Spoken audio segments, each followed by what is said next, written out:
alternative justice system. Ken Gashuhi, KTN News. Thank you, Ken, for that story. Now, as the world celebrates the World Refugee Day, Africa International University, in collaboration with World Evangelical and Refugee Network and Association, have called on institutions including churches, non-governmental organizations and embassies to join in serving the needs of the refugees. Speaking in Nairobi today during a news briefing, Africa International University Deputy Vice Chancellor Professor Joseph Kiplangat said that as the institution that hosts students who are drawn from more than 38 countries, they deeply value their contributions and equip them with necessary support.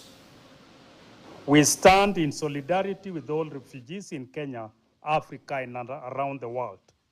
As a learning institution with a student body drawn from 39 countries, AIU deeply values the contribution of refugees and immigrants.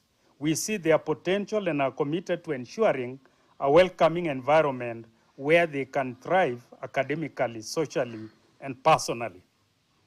AIU recognizes the unique challenges faced by refugees and international students. Hapa kwa Africa International University wana hiyo ability ya kupatana na watu wa nchi mbalimbali. Na tujue ya kwamba hawa wenye wako hapa wana watu wao nje huko.